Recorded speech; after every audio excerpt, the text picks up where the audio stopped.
जंग सिर्फ एयरफोर्स की नहीं बल्कि हम देखते हैं कि केपी में क्या सूरत हाल है, बलूचिस्तान में भी है। उन महाजों पर भी हमें काउंटर करने की बड़ी जरूरत है। क्या कहते हैं इस बारे में? वहाँ भी एयरफोर्स लड़ेगी। जाफर एक्सप्रेस का जब हाईजैकिंग हुई उसमें एयरफोर्स साथ थी। ऑपरेशन तो ग्राउंड पे होना चाहिए था ना। अब आप एयरफोर्स के बगैर कोई ऑपरेशन कंसीव नहीं कर सकते। Air power is the real power. देखें तो कोई भारत हमारी सरहदों पर फौज तो नहीं लेके आया। आप ये तो नहीं कह सकते कि भारत ने बहुत ज्यादा बड़ी तादाद में ट्रूप्स जो हैं वो पाकिस्तान की सरहदों पर लाके खड़े कर दिए थे। जवाब में पाकिस्तान ने भी को बहुत बड़ी फौजी मूवमेंट जो है सरहदों पे कर दी। ऐसा दुश्मन आता तो कम से कम पहचाना तो जाता। तो ये तो दुश्मन फजाओं से आना था और फजाओं में ही उसको मारना था। मैं इसलिए समझता हूँ कि मतलब एयर चीफ जो है ज़हीर अहमद बाबर की जो एयरफोर्स की तैयारी है वो काबिल सताइश है। वैसे तो प्राइम मिनिस्टर ने उन्हें अपनी तकरीर में पार्लियामेंट में भी हीरो करार दिया है। जब प्राइम मिनिस्टर पसूर गए हैं अगले मोर्चों पे तो एयर चीफ को साथ लेके गए हैं, फिर वो एयर हेडक्वार्टर भी गए हैं, एयर बेस पे भी गए हैं। मतलब में एयरफोर्स ने अपने आप को मनवाया है इस सारे में। सूरत हाल है जंग वाली, मुझे ये बताएं इसका कोई नतीजा निकल रहा है? कहीं हम अमन देखेंगे दोनों बॉर्डर के तरफ में? देखिए अमन तो हो गया ना सीज फायर की रोशनी। मुझे कोई डिप्लोमेटिक ब्रेक थ्रू नहीं नजर आता। अगर आपका ख्याल है कि दोनों मुल्कों में सफारती ताल्लुकात बहाल हो जाएंगे, मुझे नहीं नजर आता। आपको लगता है ट्रेड बहाल हो जाएगी, मुझे नहीं लगता। आपका ख्याल है जो एयर स्पेसेस बंद की हुई हैं वो खुल जाएंगी, मुझे नहीं लगता। आपको लगता है कि हमने एक दूसरे के लिए सी पोर्ट्स बंद किए हैं, खुल जाएंगी, मुझे नहीं लगता। अब अफोर्ड नहीं कर सकता पाकिस्तान के साथ बैठना। अस्सलाम वालेकुम नाजरीन, आप देख रहे हैं पॉडकास्ट विद मुनीज़ा मोइन और आज के इस पॉडकास्ट के जो मेरे मेहमान हैं उन्हें उनकी बेहतरीन कारकर्दगी और सहाफ़त में ख़िदमात की बुनियाद पर तमग़ा इम्तियाज़ से भी नवाजा गया है। सीनियर सहाफ़ी हैं, तज्ज़ियाकार हैं, कॉलम निगार हैं और अपने कलम से जो वो पाकिस्तान के बारे में लिखते हैं काफ़ी उनके मद्दाह ना सिर्फ पाकिस्तान में बल्कि दुनिया में अब पाए जाते हैं। मेरी मुराद मुजम्मिल सोहरवर्दी साहब से है। मैं बिला ताखीर उन्हें शामिल गुफ्तगू करूंगी। अस्सलाम वालेकुम सर। वालेकुम सलाम। कैसे हैं आप? अल्लाह का शुक्र। सर आपकी जो सहाफ़त में ख़िदमात हैं उसकी बुनियाद पर आपको हुकूमत की तरफ से अप्रिशिएट भी किया गया, तमगा भी नवाजा गया तमगे से भी, और एक बहुत लंबा अरसा आपने सहाफ़त में सर्व किया। लेकिन अभी आजकल क्योंकि आपके कॉलम्स को मैं ज़्यादा तवज्जो के साथ पढ़ी और मैंने स्टडी किया कि जब आपने एयर हेडक्वार्टर्स का दौरा किया और क्योंकि पाकिस्तान में जंग की सी सिचुएशन है और ऐसे में जब पाकिस्तान ने फतह समेटी है तो आपने लिखा ना कि पाकिस्तान को एक नया हीरो मिल गया। मैं चाहूँगी उस हीरो के बारे में आप हमें बताएं कि आपने ये टाइटल उनके लिए क्यों मुंतखब किया है। देखिए मैंने बात की है एयर चीफ ज़हीर अहमद बाबर साहब। देखिए इंडिया ने राफेल खरीदे बिलियंस ऑफ डॉलर्स के और कहा कि इंडिया ने बिलियंस ऑफ डॉलर्स के राफेल खरीदने हैं। पाकिस्तान के पास तो बिलियंस ऑफ डॉलर्स नहीं थे कि वो जदीद तैयारे और सब कुछ खरीद सकता। ज़हीर अहमद बाबर ने जितने पैसे एलोकेट उससे मिलते हैं पाकिस्तान के बजट से एयरफोर्स के लिए, उसके अंदर ही एयरफोर्स को बनाया ना। अगर J-10 लिए हैं, PL-15 लिए हैं, साइबर फोर्स बनाई है, जो कुछ भी किया है एक लिमिटेड बजट में किया है। और उन्होंने एक लिमिटेड बजट में एक ऐसी एयरफोर्स को मारा है जिसके पास अनलिमिटेड बजट था। तो इसलिए वो तो सारी उन्होंने एक लिमिटेड बजट में किया है। और जिस तरह उन्होंने जो तैयारी मैंने देखी है जंग की ज़हीर अहमद बाबर ने एयरफोर्स की हुई थी, वो तो ऐसे लगता था जैसे उनको पता था कि जंग होनी है और की तैयारी पाकिस्तान एयरफोर्स की बहुत मुकम्मल थी। अच्छा। देखिए हमारी फ़ौज की तैयारी तो हमें अक्सर नज़र आती है। हम मिसाइल चलाते भी रहते हैं, तजर्बा भी करते हैं, फ़ौज की तादाद भी बहुत ज़्यादा है और फ़ौज हर जगह नज़र भी आती है, सियासत में भी नज़र आती है, ऐसे भी नज़र आती है, फ़ौजी तैयारियाँ भी नज़र आती है। एयरफोर्स एक गुमनाम सिपाही जिसके बारे में बात कम होती है। अच्छा। लेकिन अब जदीद लड़ाई तो एयरफोर्स की है। अगर हम कहेंगे ये जंग हमें जितवाई किसने है तो एयरफोर्स ने जितवाई है। अच्छा। तो इसलिए मेरे ख्याल में एयरफोर्स की तैयारी ज़्यादा काबिल सताइश। अच्छा, आपकी बात अच्छी है लेकिन थोड़ा सा मेरा इख्तलाफ है कि ये जंग सिर्फ एयरफोर्स की नहीं बल्कि हम देखते हैं कि केपी में क्या सूरत हाल है, बलूचिस्तान में भी है। उन महाजों पर भी हमें काउंटर करने की बड़ी ज़रूरत है। क्या कहते हैं इस बारे में? वहाँ भी एयरफोर्स लड़ेंगे। जाफर एक्सप्रेस का जब हाईजैकिंग हुई उसमें एयरफोर्स साथ थी, एयरफोर्स के पायलट्स, हेली। सर लेकिन ऑपरेशन तो ग्राउंड पे होना चाहिए था ना। अब आप एयरफोर्स के बगैर कोई ऑपरेशन कंसीव नहीं कर सकते, आप समझे। Air power is the real power. देखें तो कोई भारत हमारी सरहदों पे फौज तो नहीं लेके आया। आप ये तो नहीं कह सकते कि भारत ने बहुत ज़्यादा बड़ी तादाद में ट्रूप्स जो हैं वो पाकिस्तान की सरहदों पर ला के खड़े कर दिए थे। जो आप में पाकिस्तान ने भी को बहुत बड़ी फौजी मूवमेंट जो है सरहदों पे कर दी। ऐसा दुश्मन आता तो कम से कम पहचाना तो जाता। तो ये तो दुश्मन फजाओं से आना था और फजाओं में ही उसको मारना था। मैं इसलिए समझता हूँ कि मतलब एयर चीफ जो है ज़हीर अहमद बाबर की जो एयरफोर्स की तैयारी है वो काबिल सताइश है। वैसे तो प्राइम मिनिस्टर ने उन्हें अपनी तकरीर में पार्लियामेंट में भी हीरो करार दिया। जब प्राइम मिनिस्टर पसरूर गए हैं अगले मोर्चों पे तो एयर चीफ को साथ लेके गए हैं, फिर वो एयर हेडक्वार्टर भी गए हैं, एयर बेस पे भी गए हैं। मतलब में एयरफोर्स ने अपने आप को मनवाया है इस सारे में। वैसे तो हमारी एयरफोर्स ने 65 में भी मनवाया था जब एम माल के साथ जहाज मारे थे, लेकिन टेक्निकली तब एयरफोर्स की डॉग फाइट्स होती, अब डॉग फाइट नहीं, अब स्मार्ट फाइट है। अब स्मार्ट फाइट। अब तो 200 किलोमीटर दूर से मार पाए, अब तो बियॉन्ड विजुअल जो है ना। और उनका जो 400 किलोमीटर दूर मारने वाला सिस्टम था उसको भी हमने मार गिराया। देखिए जो सबसे बड़ी बात है, जहाज थे, पता था हमारे पास जहाज हैं, मिसाइल है, हमारे पास पता था। नहीं पता था कौन को कि हमारे पास साइबर फोर्स है। दिस वाज समथिंग न्यू कि हम देखिए ना, ये जाके पता लगा कि एक स्ट्राइकिंग फोर्स साइबर फोर्स भी है। सर मैं इसके ऊपर एक ख़ास सवाल लेना चाहती हूँ और वो मैं ख़ास ही रखूँगी। लेकिन भारत जो है वो बहुत ज़्यादा अपने आप को मतलब सरिया आया हुआ था भारत की गर्दन में, और वो ये सोच रहा था कि पाकिस्तान को फतह कर जाएगा। लेकिन जो पाकिस्तानी कौम नहीं जानती वो ये है कि 2 तारीख को क्या हुआ था। 2 मई के बारे में आपने अपने कॉलम में जिक्र किया। 2 मई की रात भी राफेल आए थे, लेकिन वो राफेल अंधे और बहरे कर दिए गए। वो राफेल वो हमारी साइबर फोर्स ने उनको कम्युनिकेशन जैम कर, और वो अपने टारगेट्स को भी नहीं देख सके अपने। और आपको पता है वो उड़े तो अम्बाला से थे, उन्हें क्रैश लैंडिंग श्रीनगर में करनी पड़ी। तो राफेल की एयरबेस नहीं है, लेकिन चूंकि वो बिल्कुल अंधे गूंगे बहरे हो गए थे, बहरा हो गया जाता है जहाज। लेकिन जहाज में जो पायलट होता है वो उसकी आंखें और उसके कान उसकी कम्युनिकेशन है। जी जी। जब उसकी कम्युनिकेशन रेडार उसकी BVR ख़त्म हो जाता है तो वो अंधा बहरा हो जाता है। तो 2 तारीख की रात जो हमला नाकाम किया वो तो हमारी साइबर फोर्स ने किया, आप समझे। और 6 तारीख की रात भी साइबर फोर्स ने ही राफेल को जैम किया।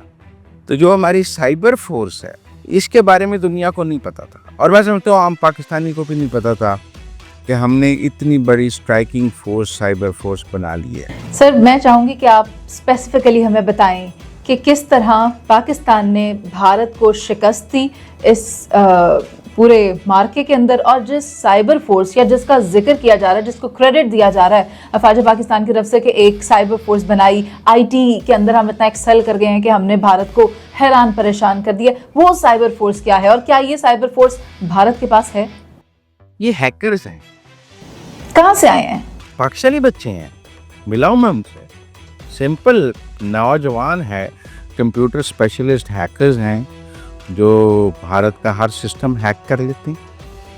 एक साइबर फोर्स बनाइए जिसकी जैसे हमारी मिलिट्री की या एयर फोर्स की एक्सरसाइजेज होती हैं जी, ऐसे हमारी साइबर फोर्स की भी एक्सरसाइजेज होती हैं। अच्छा। मसलन साइबर फोर्स की एक कंपनी को कह दिया कि आप सरगोदा की एयरबेस को हैक करें, एक को कहा कि आपने हैक नहीं होने देना। दोनों की साइबर एक्सरसाइज है। जो हमारी जो स्ट्रेटेजिक वेबसाइट्स हैं या कुछ हैं उनको कोई हैक करना चाह रहा है, कोई हैक नहीं होने देना चाह रहा है। तो ये हमने पूरा एक साइबर फोर्स का सिस्टम बनाया है जिसको फिर इस जंग में पाकिस्तान की साइबर फोर्स तो उभर कर सामने आई। सर इनको तरबियत कहाँ से दी जाती है? ये अपनी पाकिस्तान ने खुद एयरफोर्स ने उनको तरबियत दी। हमारे तो जो ऑफिसर्स हैं, जो हमारे फाइटर्स हैं, ये तो एक्सचेंज प्रोग्राम पर भी जाते हैं और बाहर से भी फोर्सेस के साथ कोई जॉइंट वेंचर्स किए जाते हैं जिसमें इनकी ट्रेनिंग होती है। ये हमारी जो साइबर के बच्चे हैं इनको कहाँ से ट्रेनिंग मिल रही है? इंडिजिनस, ये मैं आपको बताऊँ, ये इंडिजिनस बच्चे हैं। ये सिस्टम है एयरफोर्स का, वो टेस्ट लेती है, उसने भर्ती की है, उसने ये हीरे तलाश किए हैं और 700 हीरो हैं, 700 हीरे हैं हमारे पास ये, और एक से एक बढ़तर है। आप उनसे मिलें तो वो ये जो साइबर फोर्स, देखिए इसने सेंट्रल बैंक ऑफ इंडिया की वेबसाइट हैक की। जिस रात की 2 तारीख की रात थी, उस रात मकबूजा कश्मीर की पूरी बिजली भी हमारे साइबर फोर्स नहीं बंद। एग्जैक्टली। तो उनको तो इसलिए साइबर फोर्स ने तो बहुत कमाल कहा। और पहले तो दुनिया को क्या, आम पाकिस्तानी को भी नहीं पता था कि हमारे पास कोई साइबर, पहले ये साइबर टीम बनी, फिर साइबर जी जी, बने, अब ये साइबर फोर्स है और उसकी एक पूरी स्ट्रेंथ है। और जो एयर मार्शल हैं ज़हीर अहमद बाबर, उन्होंने एयर फोर्स की जो ह्यूमन स्ट्रेंथ है वो 20,000 कम की है। मतलब अगर आप कहें कि उनके दौर में क्या एयर फोर्स की अफरादी क़ुव्वत बढ़ी है, तो लोग कहेंगे उनके दौर में एयर फोर्स की अफरादी क़ुव्वत में 20,000 कमी हुई है, लेकिन टेक्नोलॉजी में इजाफा हुआ। बंदे कम है, टेक्नोलॉजी ज़्यादा है, पर ये उनका कमाल है। क्योंकि हमारे यहाँ बंदे रखी जाओ, बंदे रखी जाओ, बंदे रखी जाओ, एयर फोर्स की स्ट्रेंथ में 20,000 की कमी हुई है। अच्छा, अभी हमने इस कमी के बावजूद इस किस्म का जवाब दिया है। जी जी, उन्होंने बंदे कम रखे हैं, जहाज ज़्यादा रखे हैं, ठीक है। हाँ, टेक्नोलॉजी पे तवज्जो है। अब देखिए पाकिस्तान एक फाइटर अपना बना रहा है कान तुर्की के साथ जी, एक तो हम J-17 बना रहे हैं चाइना के साथ मिलके, एक हम कान बना रहे हैं टर्की के साथ मिलके, ठीक है, और डिजाइन भी हम खुद ही कर रहे हैं सर। एक हम बना रहे हैं PF पाकिस्तान फाइटर, वो किसी से किताब उनसे नहीं बना रहे, वो पाकिस्तान का अपना फाइटर प्लेन है और वो उसका डिज़ाइन, उसका इंजन, हर चीज़ पाकिस्तान में बनेगी, जो कहते हैं कान और J-17 से ऊपर हो। अच्छा, यानी कि चाइना की टेक्नोलॉजी, तुर्की की टेक्नोलॉजी और फ्रांस की टेक्नोलॉजी सबको मात दे दे। हम अपना फाइटर भी PF बना रहे हैं, तो एयरफोर्स में काफ़ी काम है जो, और इसका सहरा भी ज़हीर अहमद बाबर साहब को जाए। इसी दौरान कंसीव हुआ है, अगले 3 साल में वो PF भी बन जाएगा। सबसे बड़ी बात है उसका इंजन पाकिस्तान में बनेगा। अभी तो J-17 का इंजन भी रशियन इंजन है। सर गाड़ियाँ तो हम मेड इन चाइना चला रहे हैं, तो जहाज़ हम मेड इन पाकिस्तान चलाएंगे। हाँ जी, जहाज मेड इन पाकिस्तान से, तो अगले 3 से 4 साल में अभी भी J-17 हम यहाँ बना रहे हैं। अच्छा, और ब्लॉक 3 उसका हमने बना लिया, लेकिन काफ़ी जो है एयरफोर्स में, मेरे ख्याल में पाकिस्तान ने एयरफोर्स में काफ़ी, और पिछले 2-3 साल में जब से ज़हीर अहमद बाबर साहब आए हैं, काफ़ी काम। मुजम्मिल साहब, ये भी आपको याद होगा जब भारत राफेल की डील्स कर रहा था, राफेल लेना चाहता था, तब पाकिस्तान का इसरार था J-10 लेने पर। ऐसा क्यों था? क्या पाकिस्तान जानता था कि राफेल को इतना कोई पायदार नहीं होगा और J-10 हमें लेना चाहिए? ठीक है जी, उन्होंने तो बिलियंस ऑफ डॉलर्स के J-10 राफेल लिए हैं। हमने J-10 की, और बस J-10 जो है वो हमने लिए हैं चाइना से, इजी इंस्टॉलमेंट्स पर लिए। J-10 नहीं मारा है राफेल को, और J-10 हमारे पास तो J-35 भी अब हम उनसे ले रहे हैं। तो चाइनीज़ तो बहुत ज़्यादा प्लेन हमारे पास आ रहे हैं, और चाइनीज़ JVP हो रहा है। पाकिस्तान अपना भी फाइटर बना रहा है, चाइना से भी ले रहा है, टर्की से भी ले रहा है। तो एयरफोर्स में तो बहुत JVs हैं, बहुत जॉइंट वेंचर्स हैं टर्की से। आप देखें ना, इंडिया को टर्की पे बहुत गुस्सा है। टर्किश मिसाइल ड्रोन्स हैं जो हमने यूज़ किए हैं, जो अब यहाँ बन रहे हैं टर्की की कोलैबोरेशन से, जिन्हें हम किलर ड्रोन्स कहते हैं। तो काफ़ी कुछ है जो एयरफोर्स ने अपनी इस जदीद दौर से ख़ुद को हम आहंग रखने के लिए किया है, और जो मैं समझता हूँ जिसको हमें उन्हें खराज तहसीन पेश करने में कोई कंजूसी तो नहीं करनी चाहिए। नहीं, हमें क्यों करनी? अच्छा, आप तो मैं एक और बात बताऊँ, ज़हीर अहमद बाबर साहब के खिलाफ नेगेटिव कैंपेन भी बहुत चली है। जी, चलाई गई थी, बहुत नेगेटिव कैंपेन चलाई गई, और उनको मलिशियस कैंपेन भी चलाई गई, लेकिन उन्होंने इसका कभी जवाब, इस जंग से पहले उनका एक नेगेटिव इमेज मौजूद था। सर ये कैंपेन चलाने वाले कौन थे? अंदर से ही थे? जी, अंदर से ही थे, और बहुत सारे लोग थे, बहुत सारे यूट्यूबर्स उसमें शामिल थे, और उन्होंने कभी किसी का जवाब नहीं दिया। उन्होंने कभी किसी का जवाब नहीं दिया। हमारे यहाँ DGIS पे आ तो वैसे फिर भी जवाब दे ही देते हैं, लेकिन जो एयरफोर्स है इसने कभी किसी को जवाब नहीं दिया, तो उसका जवाब नज़र आ गया हमें 6-7 तारीख। मुजम्मिल साहब, यौम तशक्कुर की एक बड़ी पुरवकार तकरीब हुई, फतह मुबीन हम सब ने विटनेस की, लेकिन ऐसे में जो इंडिकेशंस आ रही हैं वो यही है कि भारत अभी ठंडा नहीं पड़ा है और भारतीय मीडिया में जिस तरह से गम और गुस्सा पाया जा रहा था वो भी ठंडा हो गया, जिससे मोदी को खासा गुस्सा आया हुआ है कि वो जो चाहता था वो नहीं हुआ, उल्टा उसे बुरी तरह शिकस्त से दो चार किया गया पाकिस्तान की तरफ से, और इसका जवाब अब वो देगा। तो वो जवाब क्या हम एक्सपेक्ट कर सकते हैं? एक और हमला किया जाएगा? क्योंकि आप भी जानते हैं कि अगली सीज फायर की जो तारीख थी वो 18 मई है। ठीक है, अगर वो दोबारा हमला करेगा तो जो कुछ हमारे पास है वो हमने ख़त्म कर दिया। नहीं, J-10 ख़त्म हो गए हैं, ड्रोन्स ख़त्म हो गए हैं, अल-फतह में कहाँ सारा कुछ मौजूद है जिससे हमने भारत को शिकस्त दी है। दोबारा चला देंगे, इससे बड़े बदाई मौजूद हैं, इससे बड़ी चीज़ें मौजूद हैं, वो चला देंगे।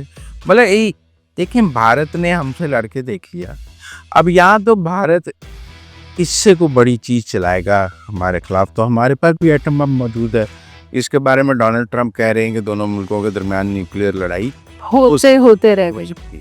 लिहाजा मेरे ख्याल में कि अभी भारत के पास ऐसी कोई चीज़ नहीं है जो इसके बारे में वो ये सोचे कि अगर मैं ये चला देता तो जीत जाता। ब्रह्मोस तो उन्होंने चला लिए, तो क्या चला देते तो जीत जाते, तो वो चला के क्या जीत सकते हैं? I don't think so. मेरे ख्याल में भारत के निज़ाम हुकूमत में शायद मोदी को अब ये इजाज़त ना मिले। एक तो उनके यहाँ ये है कि दुनिया उनके साथ है। पहली दफ़ा हमारे यहाँ हमेशा ये कहा जाता था कि दुनिया भारत के साथ है, पाकिस्तान आइसोलेटेड है, पाकिस्तान के साथ कोई नहीं। 70 साल में पहली दफ़ा हुआ है कि इस वक्त दुनिया पाकिस्तान के साथ है और भारत में ये बहस है कि भारत के साथ कोई नहीं है। अब तो देखें ना जी, वो अपने वफद भेज रहे हैं पूरी दुनिया में भारत का मौक़िफ़ बताने के लिए, जिसमें अपोजिशन के भी लोग हैं। तो वहाँ तो इस वक्त आप देखें जो फॉरेन मिनिस्टर हैं जयशंकर, उनके घर की सिक्योरिटी बढ़ाई गई है कि जी फॉरेन मिनिस्टर की बड़ी बुरी हालत है। तो मेरे ख्याल में अभी वहाँ हालात नहीं है कि दोबारा हमला हो सके। लेकिन 18 मई की जो तारीख दी गई है, होता रहे, ये तो तीसरी बात थी ना। 12, 14, 18, 15 दिन के साथ 15 साल भी चल सकता है। तो मुझे नहीं लगता कि दोबारा जंग होगी। मेरे अपने एनालिसिस में दुनिया अभी भारत को पाकिस्तान के साथ दोबारा जंग की इजाज़त दी।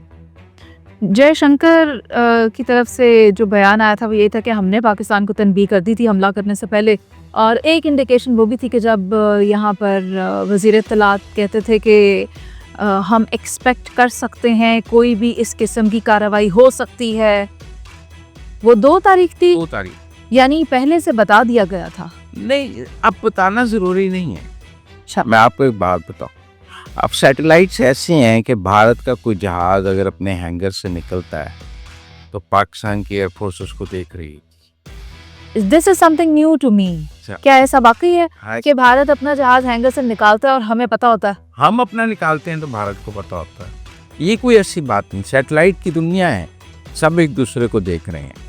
ये नहीं है कि वो हमें नहीं देख रहे हैं, हम भी उन्हें देख रहे हैं। लेकिन इस बार चूंकि हमला उन्होंने करना था तो हम उनको देख रहे थे।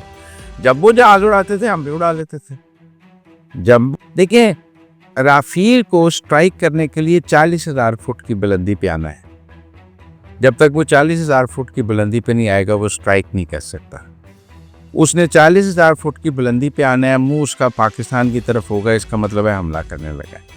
जैसे जैसे वो हाइट पकड़ता है हमें पता लगता है कि जनाब ये अब हमला कर रहा है और इसने हमला करना है, और ये हाइट पकड़ रहा है, ये 20,000 पे आ गया, 25,000 पे आ गया। वैसे वैसे हम भी अपना J-10 उड़ा लेते हैं और EL-15 रेडी कर लेते हैं उसको मारने के लिए। तो ये कोई ऐसा तो नहीं, पहले होता ये था कि पता ही नहीं लगता था दुश्मन क्या कर रहा है। अब तो सैटेलाइट्स में आप दुश्मन को पूरा देख सकते हैं, कोई ऐसी सीक्रेट वाली बात तो है नहीं। और राफेल जो है हमारे सैटेलाइट ने और रडार्स ने पूरा पकड़ा, ऐसी बात नहीं है, उसकी एक एक मूवमेंट पकड़ी गई है, इसीलिए कुछ नहीं। इस जारहियत का कहीं कोई फुल स्टॉप नजर आता है या ये इसी तरह थोड़े अरसे बाद ठाठ हैया चलता रहेगा? ये जब तक भारत में कोई ऐसी क़यादत नहीं आती जो सुलझू हो तब तक तो मुमकिन नज़र नहीं आता, क्योंकि मोदी तो वोट ही एंटी पाकिस्तान पे लेते हैं ना।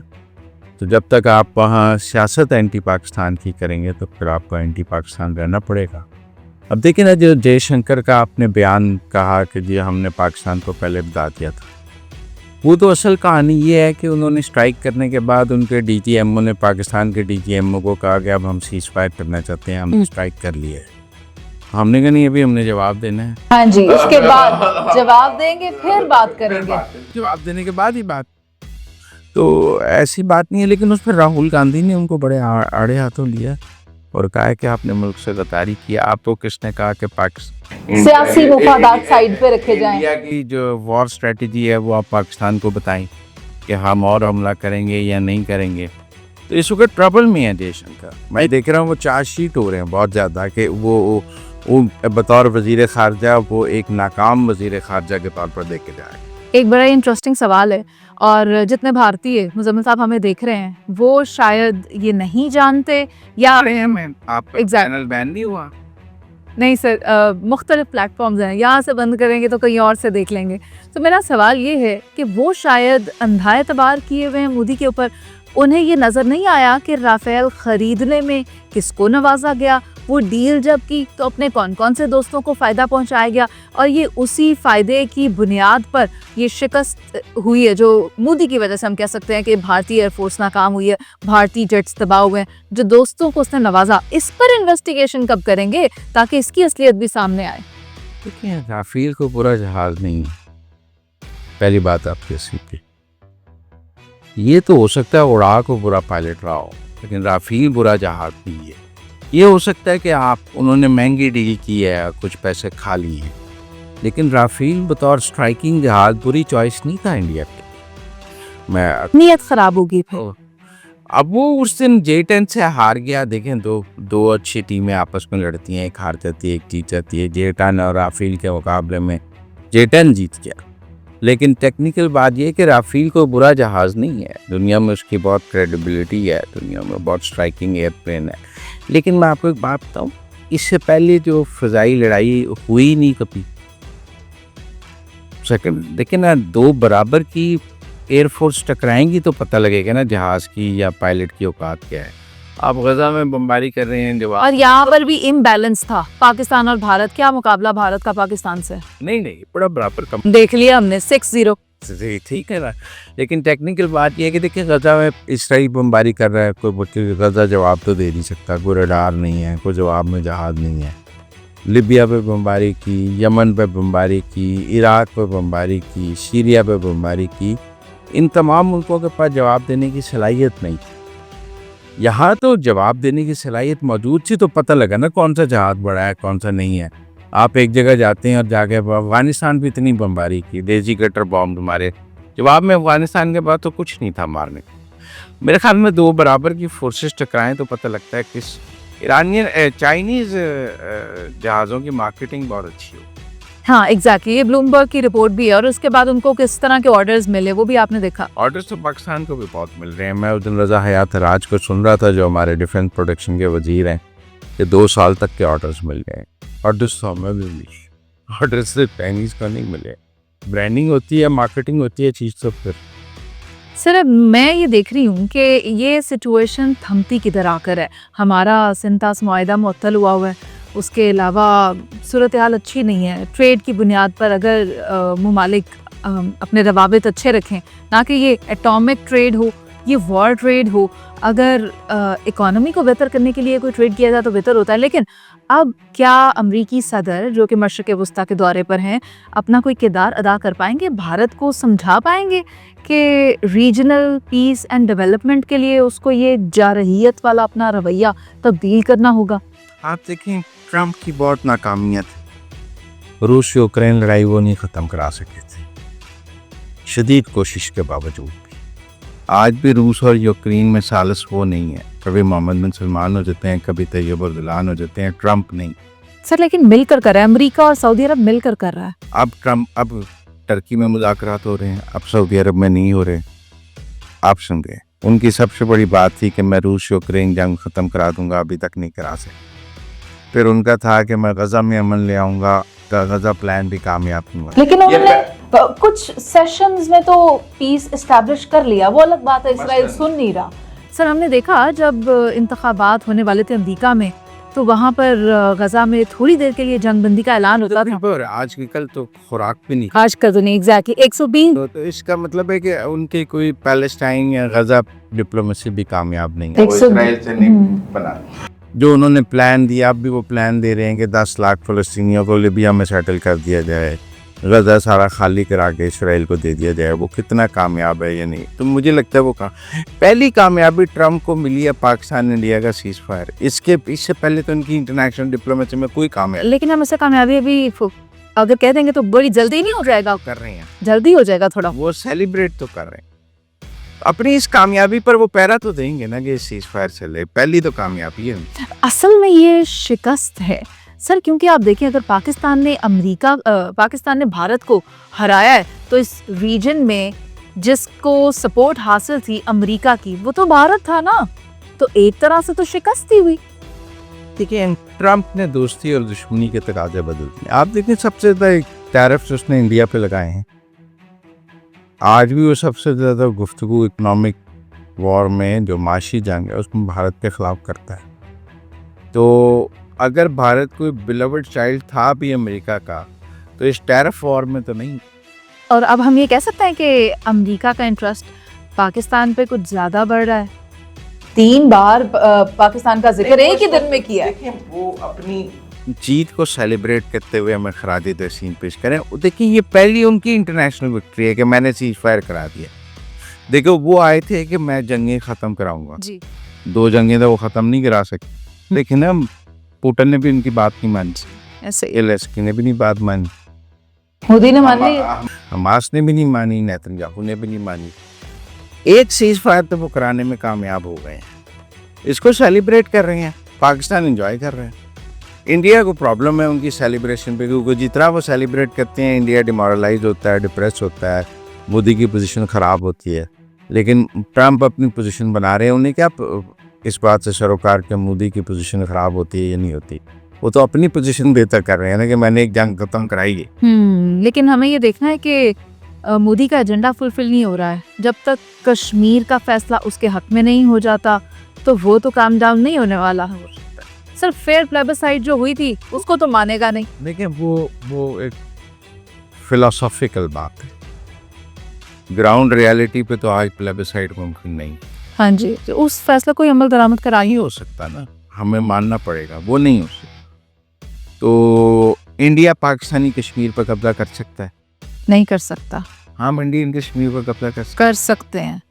नहीं मैं नहीं सकता। अच्छा मेरी बात सुनो सर, जज्बा ईमानी मेरे ख्याल में ये स्टेटस को ही बहाल रहे। देखिए एक दौर में ना कि दोनों कश्मीर के दरमियान पीपल टू पीपल ताउन बहुत बढ़ गया था, बसें चलना शुरू हो गई थी, दोनों कश्मीर के दरमियान ट्रेड शुरू हो गई थी, दोनों कश्मीर के दरमियान नॉर्मलाइजेशन हो गई थी, दोनों कश्मीर में लोग इधर उधर आ जा रहे थे।